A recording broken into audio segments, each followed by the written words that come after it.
നമസ്കാരം. സൂര്യദീപം അസ്ട്രോളജിയിലേക്ക് എല്ലാവർക്കും സ്വാഗതം. നമ്മൾ ഇന്നിവിടെ സംസാരിക്കുന്ന വിഷയം എന്ന് പറയുന്നത് അശ്വതി നക്ഷത്രക്കാര് ഈ ഫെബ്രുവരി 10-ാം തീയതി മുതൽ 28-ാം തീയതി വരെയുള്ള ദിവസങ്ങളിൽ ചില കാര്യങ്ങൾ ശ്രദ്ധിച്ചാൽ ഇവരുടെ ജീവിതത്തിൽ കുറേയേറെ മാറ്റങ്ങൾ കൊണ്ടുവരാൻ ഇവർക്ക് സാധിക്കുന്നതാണ്. അപ്പോൾ ആ മാറ്റങ്ങൾ കൊണ്ടുവരാനായിട്ട് ഇവര് എന്തൊക്കെ കാര്യങ്ങളാണ് ശ്രദ്ധിക്കേണ്ടത് എന്നാണ് നമ്മളിവിടെ പറയുന്നത്. അതിനു മുമ്പായിട്ട് നമ്മളുടെ ചാനൽ ഇതുവരെ സബ്സ്ക്രൈബ് ചെയ്തിട്ടില്ല എങ്കിൽ സബ്സ്ക്രൈബ് ചെയ്യുക. കൂടാതെ വീഡിയോകൾക്ക് ലൈക്ക് ചെയ്യാൻ മറക്കരുത്. അതോടൊപ്പം നമ്മളുടെ പൂജയിലുള്ള പ്രാർത്ഥനയിൽ നിങ്ങളെ ഉൾപ്പെടുത്തണമെന്നുണ്ടെങ്കിൽ നിങ്ങളുടെ പേര്, നക്ഷത്രം, ജന്മവർഷം, തീയതി എന്നിവ കമന്റ് ബോക്സിൽ രേഖപ്പെടുത്തുക.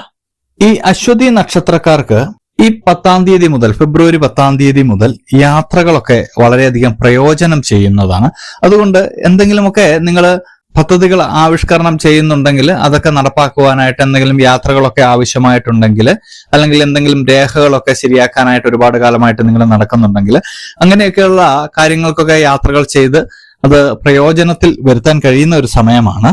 അതുപോലെ തന്നെ നിങ്ങൾ ഏതെങ്കിലും ഒരു വിഷയത്തിലൊക്കെ നിങ്ങൾക്ക് പ്രാവീണ്യമുണ്ടെങ്കിൽ അതൊക്കെ അവതരിപ്പിക്കുകയാണെങ്കിൽ അംഗീകാരവും ആദരവും ഒക്കെ ലഭിക്കുന്നതാണ്. ചിലർക്ക് പാട്ട് പാടാനുള്ള കഴിവായിരിക്കും, ചിലർക്ക് ചില കലാപരമായിട്ടുള്ള കഴിവുകൾ ഉണ്ടാകും, കായികപരമായിട്ടുള്ള കഴിവുകൾ ഉണ്ടാകും, ചിലർക്ക് ചില കാര്യങ്ങളിലൊക്കെ വളരെയധികം വിജ്ഞാനം ഉണ്ടായിരിക്കും. അതെല്ലാം ഒന്ന് പൊടിതട്ടിയെടുക്കുകയാണെങ്കിൽ തീർച്ചയായിട്ടും നിങ്ങൾക്ക് ഈ സമയത്ത് അംഗീകാരം ലഭിക്കുന്നതാണ്. അതുകൊണ്ട് ആ കാര്യങ്ങൾ കൂടി നിങ്ങളൊന്ന് ശ്രദ്ധിക്കുക. സന്തോഷകരമായിട്ടുള്ള ഒരു ജീവിതമാണ് നിങ്ങൾക്ക് ഈ വരുന്ന ദിവസങ്ങളിൽ കാണുന്നത്.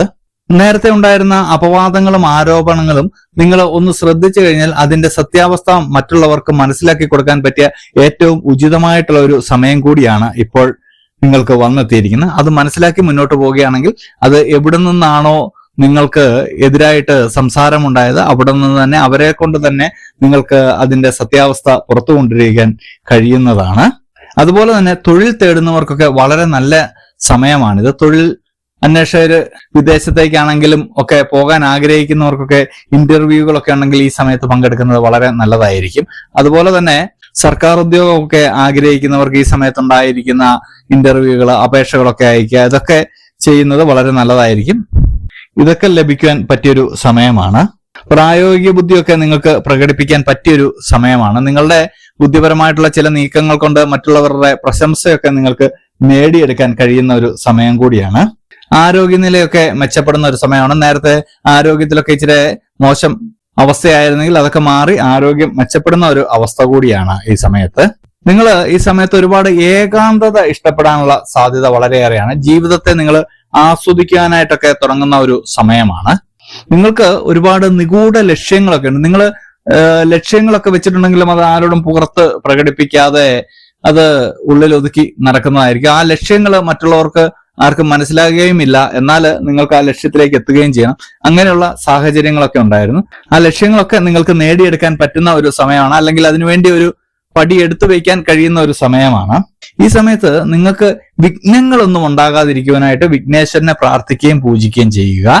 ഇത് അന്യമതസ്ഥരാണ് കാണുന്നെങ്കിൽ നിങ്ങൾ ഏത് ദൈവത്തിനെയാണോ പ്രാർത്ഥിക്കുന്നത് അല്ലെങ്കിൽ ഏത് മതത്തിലാണോ വിശ്വസിക്കുന്നത് ആ മതത്തിൽ ഉറച്ചു നിന്നുകൊണ്ട് പ്രാർത്ഥനയോടെ മുന്നോട്ട് പോവുക. കാരണം താൻ പാതി ദൈവം പാതി എന്നുള്ള തത്വത്തിൽ നിങ്ങൾ ഉറച്ച് വിശ്വസിക്കണം. നമ്മൾക്ക് ചെയ്യാൻ കഴിയുന്നതിനൊരു പരിധിയുണ്ട്. ബാക്കിയൊക്കെ നമ്മൾ ഭാഗ്യം എന്നൊക്കെ പറയുന്ന സംഭവം അതൊരു ഈശ്വരന്റെ അനുഗ്രഹമാണ്. അത് നമുക്ക് ലഭിക്കണമെന്നുണ്ടെങ്കിൽ ഈശ്വരാനുഗ്രഹം കിട്ടിയേ തീരൂ. അതുകൊണ്ട് പ്രാർത്ഥനയോടെ മുന്നോട്ട് പോകണം. നമ്മൾ ഏറ്റവും ചെയ്യാൻ കഴിയുന്ന ഒരു പുണ്യകർമ്മം എന്ന് പറയുന്നത് അന്നദാനമാണ്. അന്നദാനം ചെയ്യാൻ കഴിയുകയാണെങ്കിൽ വളരെ നല്ലതായിരിക്കും. ഒരാൾക്കെ കൊടുക്കാൻ നിങ്ങൾക്ക് സാഹചര്യം വെക്കുന്നുള്ളെങ്കിൽ അത്രയും ആൾക്കെങ്കിലും ചെയ്യുക എന്നുള്ളതാണ്.